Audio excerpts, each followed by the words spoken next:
नमस्कार, जय हिंद, जय भारत। आप सभी का आपके अपने यूट्यूब चैनल AB97 क्लासेज में आपका हार्दिक स्वागत, हार्दिक अभिनंदन है।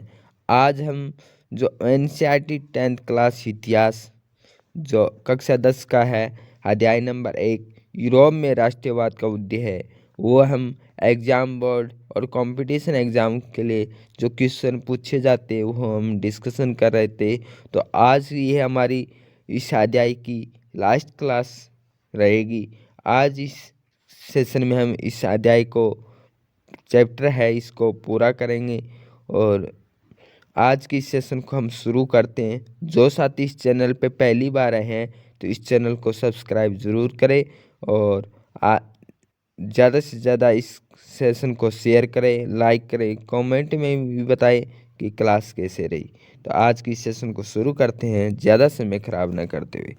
क्वेश्चन है हमारा नेक्स्ट, प्रश्न नंबर 11 है 1815 की वियना संधि। 1815 की वियना संधि के उद्देश्य बताइए। इसके प्रमुख प्रस्ताव व व्यवस्था का वर्णन कीजिए। 1815 की जो वियना संधि है इसके जो प्रमुख प्रस्ताव थे ये इस प्रकार है। उत्तर है नीदरलैंड में साम्राज्य की स्थापना। नीदरलैंड में साम्राज्य की स्थापना हुई थी 1815 की संधि के उद्देश्य के कारण। दक्षिण में जेनेवा को पिंडमोंट के साथ मिला दिया गया था। पर्सा को पश्चिम में नए क्षेत्र दे दिए गए थे। पूर्व में रूस को पोलैंड का हिस्सा दे दिया गया था। ऑस्ट्रिया को उत्तरी इटली का नियंत्रण सौंपा गया था।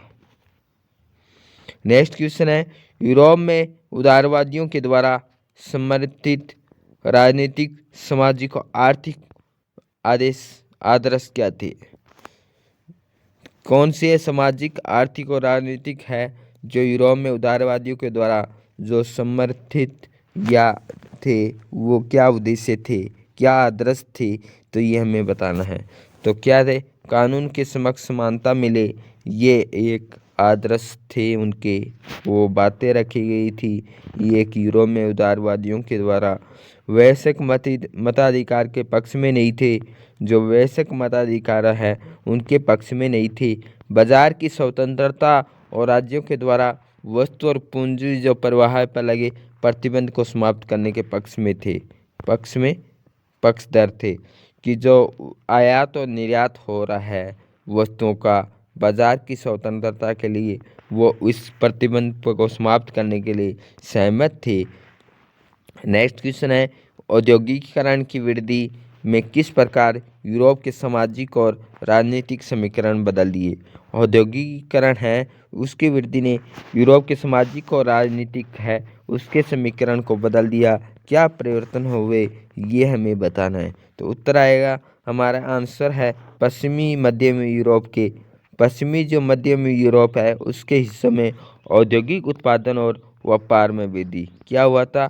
एक औद्योगिकीकरण के कारण है, एक उनके उत्पादन और व्यापार में वृद्धि हुई थी। यूरोप के शहरों का विकास हुआ, वाणिज्यिक वर्गों का उदय हुआ था, श्रमिक व मध्यम वर्ग का उदय हुआ था। नेक्स्ट पॉइंट हमारा है श्रमिक व मध्यम वर्ग का उदय हुआ था। और नेक्स्ट पॉइंट है कुलीन विशेषाधिकार की समाप्ति के विचारों की लोकप्रियता। कुलीन विशेषाधिकार की समाप्ति हुई और विचारों की लोकप्रियता हुई। नेक्स्ट क्वेश्चन है यूरोप के राष्ट्रवादी संघर्षों में महिलाओं की क्या भूमिका थी। यूरोप के राष्ट्रवादी संघर्षों में महिलाओं की क्या भूमिका रही थी। तो अब आंसर आएगा स्वयं के राजनीतिक संगठन का बनाना। यूरोप में जो राष्ट्रवादी महिलाएं थी उनका महत्वपूर्ण भूमिका ये थी कि जो स्वयं के लिए राजनीतिक संगठन बनाया, समाचार पत्रों का प्रकाशन किया महिलाओं ने, और मताधिकार प्राप्त नहीं है, मताधिकार प्राप्ति हेतु संघर्ष किया था, राजनीतिक बैठकों में भाग लिया, प्रदर्शनों में हिस्सा लिया। ये महिलाओं का एक भूमिका थी यूरोप के एक राष्ट्रवाद की, एक राष्ट्र के गठन के, एक राष्ट्र राज्य के निर्माण में। नेक्स्ट क्वेश्चन है 19वीं सदी में यूरोप में राष्ट्रवाद की लहर के क्या कारण थे। 19वीं शताब्दी में यूरोप में राष्ट्रवाद की लहर के मुख्य कारण क्या थे। तो हमारे जो आंसर आएगा कि जनता पर अत्याचार। जनता पे जो अत्याचार हो रहा है वो क्यों हो रहा है, इसके लिए यूरोप में एक जन आंदोलन चलाया गया। निरंकुश शासन व्यवस्था है, इसको समाप्त किया गया। उदारवादी विचारधाराओं का प्रसार किया गया। स्वतंत्रता और समानता और बंधुत्व का नारा दिया गया कि हमें स्वतंत्रता मिले, समानता मिले और भाईचारा हो, ये एक नारा दिया गया। शिक्षित मध्य वर्ग की भूमिका बहुत ही महत्वपूर्ण इम्पोर्टेंट रही थी 19वीं शताब्दी में यूरोप में एक राष्ट्रवाद के निर्माण के लिए। नेक्स्ट क्वेश्चन है 1815 से 1914 के दौरान अंतर्राष्ट्रीय आर्थिक विनिमय केंद्रों की 3 प्रभावों का विस्तार से लिखिए। कौन सी 3 प्रवाह विधियाँ थी अंतर्राष्ट्रीय आर्थिक विनिमय में? कब की बात है? 1815 से 1914। वियना संधि होती है 1815 और 1914 में पहला विश्व युद्ध होता है। तो ये 1815 से 1914 है। उनके 3 प्रवाहों का विस्तार करना है तो क्या है आंसर आएगा?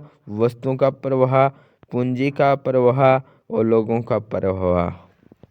ये 3 इंपॉर्टेंट पॉइंट थे। नेक्स्ट क्वेश्चन हमारा क्वेश्चन नंबर 17 है। क्वेश्चन नंबर 17 कि फ्रांसीसी क्रांतिकारियों ने फ्रांसीसी लोगों में सामूहिक पहचान की भावना किस प्रकार पैदा की थी? ये हम पहले भी डिस्कशन कर चुके हैं। पितृभक्ति और नागरिक के विचार, नए राष्ट्रीय चिन्ह, केंद्रीकृत प्रशासनिक व्यवस्था, राष्ट्रीय भाषा, एक समान भार व मान की व्यवस्था। ये हमारे पॉइंट।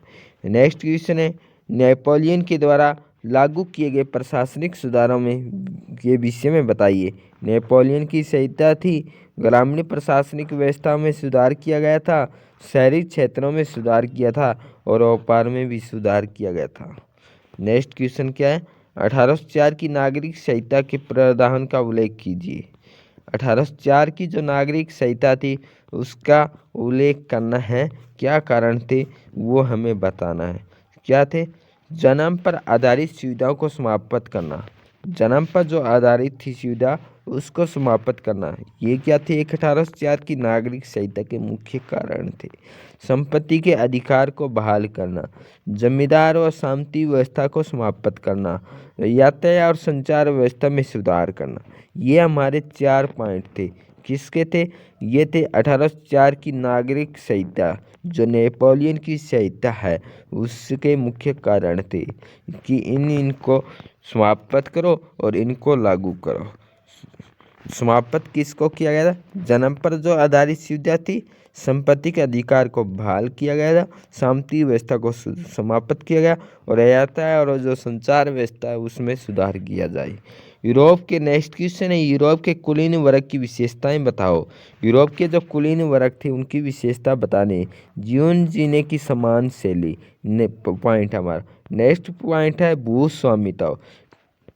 नेक्स्ट पॉइंट है कूटनीतिक भाषा, आपस में वैवाहिक संबंध। नेक्स्ट क्वेश्चन है प्रश्न नंबर 21 है क्वेश्चन नंबर हमारा यूरोप में राष्ट्रवादी विचारों के द्वारा, यूरोप में उदारवादियों के द्वारा संप्रतित राजनीतिक और सामाजिक आर्थिक आदर्श क्या थे? कानून के समक्ष समानता, वैश्विक मताधिकार के पक्ष में नहीं थे, वो बाजार की स्वतंत्रता और राज्यों को वस्तु को पूंजी के प्रभाव में लगे प्रतिबंध को समाप्त करने के लिए।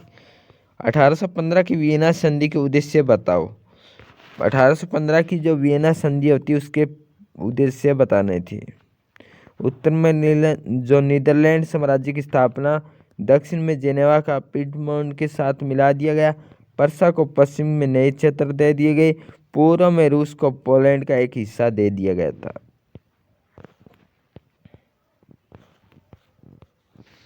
नेक्स्ट क्वेश्चन है औद्योगिकीकरण की वृद्धि ने किस प्रकार यूरोप के सामाजिक और राजनीतिक समीकरण बदल दिए? पश्चिमी और मध्यम यूरोप के हिस्से में औद्योगिक उत्पादन और व्यापार में वृद्धि से शहरों का विकास और वाणिज्य वर्गों का उदय हुआ था। श्रमिक और मध्यम वर्ग का उदय हुआ था।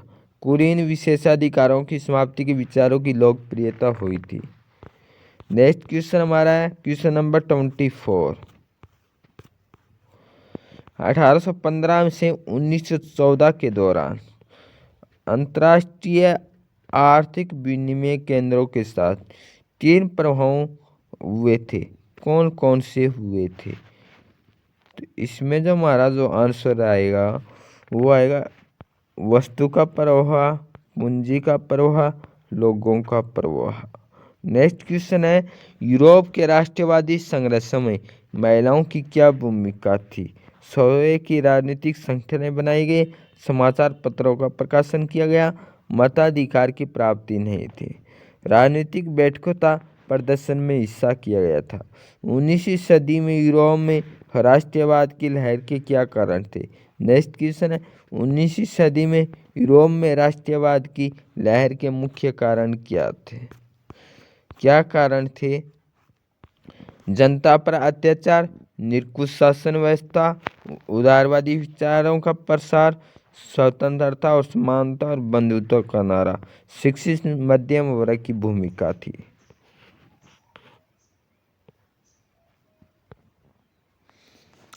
नेक्स्ट पॉइंट है, ज्यूसेप्पे मैत्सनी के बारे में लिखना है हमें।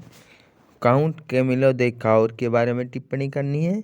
यूनानी स्वतंत्रता का युद्ध, फ्रैंकफर्ट संसद और राष्ट्रवादी संघर्ष में महिलाओं की क्या भूमिका रही थी?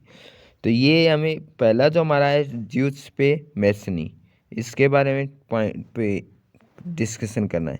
यह एक क्या था? एक इटालियन क्रांतिकारी थे। कौन थे इटालियन क्रांतिकारी? तो हम कहेंगे ज्यूसेप्पे जो मैत्सनी है, ये एक इटालियन क्रांतिकारी थे जिन्होंने एक महत्वपूर्ण भूमिका निभाई इटली को एकीकृत करने में।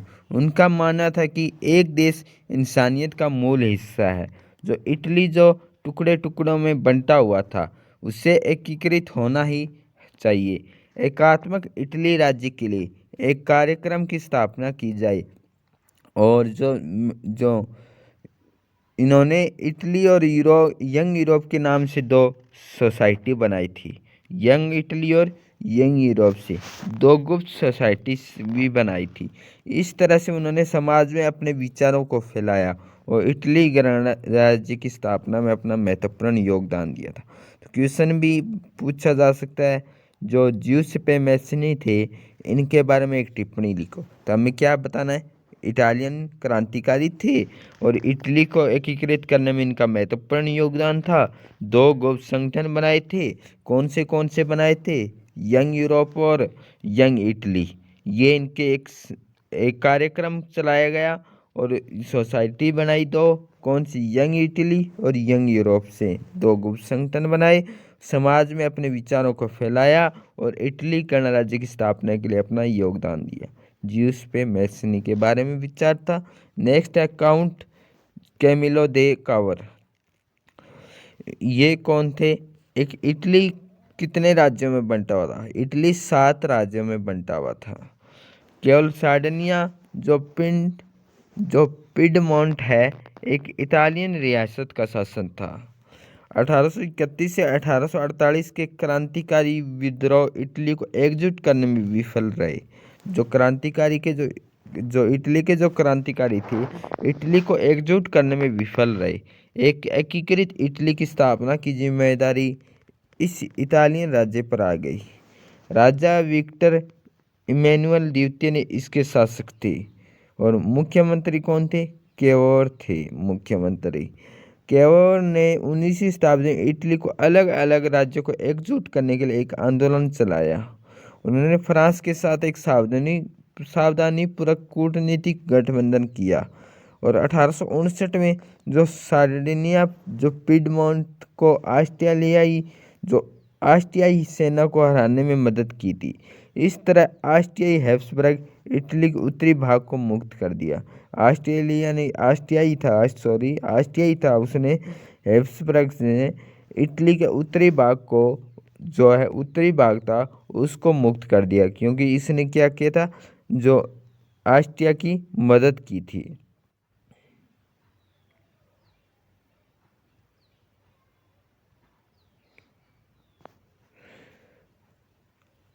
नेक्स्ट पॉइंट हमारा है कि यूनानी स्वतंत्रता युद्ध एक सफल युद्ध था। क्या था?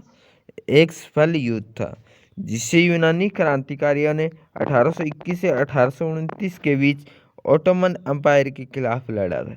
यूनानियों को पश्चिमी यूरोपीय देशों का समर्थन, इसी के साथ साथ कवि और कलाकारों ने यूनानी क्रांतिकारियों का साथ दिया।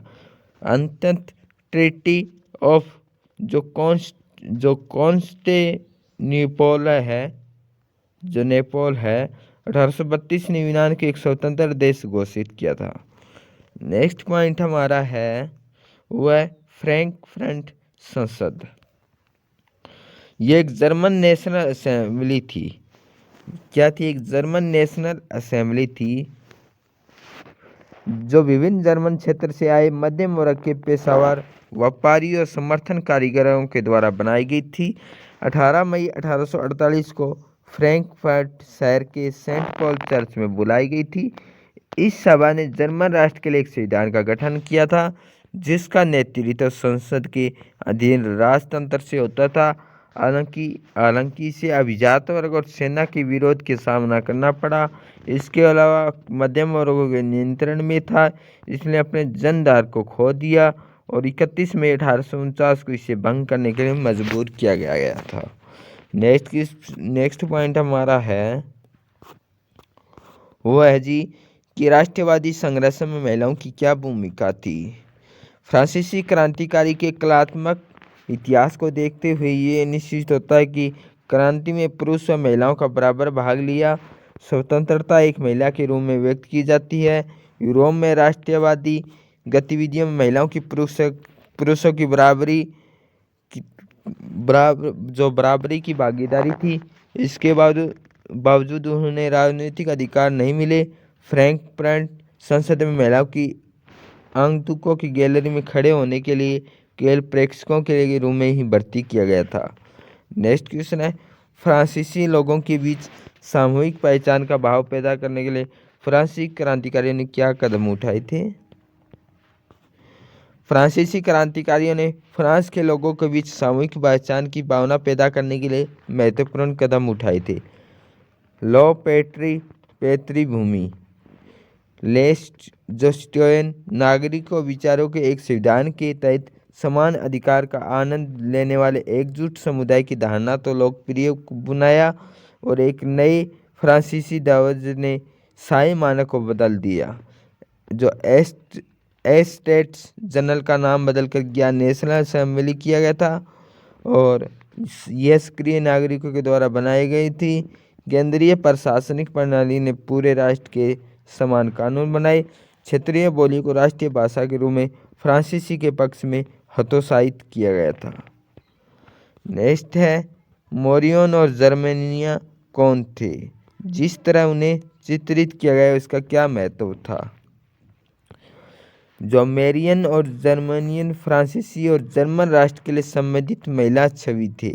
वे स्वतंत्रता और गणतंत्र जैसे आदर्शों के व्यक्तित्व के रूप में खड़े थे। जो मोरियन और जर्मनिया कौन थे? जर्मन के राष्ट्र के लिए महिला छवि थे, स्वतंत्रता और गणतंत्र जैसे आदर्शों के व्यक्तित्व के रूप में खड़े थे। जिस तरह उन्हें चित्रित किया गया उसका महत्व इस तथ्य में था कि जनता अपने प्रतीकात्मक अर्थ के साथ पहचान कर सकती है और उनसे राष्ट्रीय एकता की भावना पैदा होगी। नेक्स्ट क्वेश्चन है कि जर्मन एकीकरण की प्रक्रिया में संक्षेप में बताए। जर्मन जो एकीकरण है उसकी प्रक्रिया है, उत्तर हमारा आएगा कि 1848 में उदारवादी मध्यम वर्ग जर्मनी की हार के बाद एशिया के द्वारा जारी रखी गई। 1848 में मुख्यमंत्री ओटो वन बिस्मार्क ने पर्शिया की सेना को मदद से इस प्रक्रिया को अंजाम दिया। 7 वर्षों में पर्शिया में ऑस्ट्रिया, डेनमार्क, फ्रांस के साथ 3 युद्ध लड़े। इन युद्धों का समापन एशिया की जीत और जर्मन एकीकरण में हुआ था। पर्शिया और राजा विलियम को जनवरी 1871 में वर्साई में जर्मन सम्राट घोषित किया गया था। नेक्स्ट पॉइंट है हमारा कि अपने शासन वाले क्षेत्र में शासन व्यवस्था को ज़्यादा कुशल बनाने के नेपोलियन ने क्या बदलाव किए थे। नेपोलियन के द्वारा जो बदलाव किए गए थे क्या थे? पहले तो हमारा इम्पोर्टेंट रहेगा 1804 का सिविल कोड। तो नेपोलियन ने प्रशासनिक व्यवस्था को उसके द्वारा शासित क्षेत्रों में अधिक कुशल बनाने के लिए कई बदलाव किए। पहला बदलाव था 1804 का सिविल कोड तैयार किया। नागरिक संहिता तैयार की गई। इसमें नागरिक संहिता में नेपोलियन कोड के नाम से भी जाना जाता है। तो क्वेश्चन आएगा 1804 का सिविल कोड किसके नाम से जाना जाता है, नेपोलियन कोड या नेपोलियन संहिता के नाम से। कब, 1804। ये जन्म के आधार पर जो विशेषाधिकार थे, जन्म के जो अधिकार थे, विशेषाधिकार थे, उनको समाप्त किया गया था। इसके कानून के समानता मिले। जो 1804 की नेपोलियन संहिता है, नेपोलियन कोड के नाम से जाना जाता है, इसके समान किया गया कानून है सभी के लिए बराबर हो, समानता हो, स्वतंत्रता हो, संपत्ति का अधिकार भी हासिल किया गया था। नेपोलियन ने प्रशासनिक विभाजनों को छोटा कर दिया गया था। सामंती व्यवस्था को समाप्त किया गया था। किसानों को मनवादी बकाया राशि और आधिपत्य से मुक्त किया गया। जो टैक्स थे, ब्याज थे, उनसे मुक्त किया गया था। परिवहन और संचार में भी सुधार किया गया था। ये क्या थे, नेपोलियन संहिता के जो नेपोलियन कोड था उसमें परिवर्तन किया गया था। तो आज जो हमारा जो चैप्टर है कक्षा 10 इतिहास अध्याय, ये हमारा आज यहीं समाप्त होता है। तो आज की सेशन को हम यहीं विराम करते हैं। मिलते हैं नए नेक्स्ट चैप्टर के साथ और नए सेशन के साथ। तो आज की सेशन को हम यहीं विराम करते हैं। क्लास कैसे रही कमेंट सेशन में भी ज़रूर बताएं। जो साथी इस चैनल पे पहली बार हैं तो इस चैनल को सब्सक्राइब ज़रूर करें। और आज के इस सेशन को विराम करते हैं। Thank you all of you.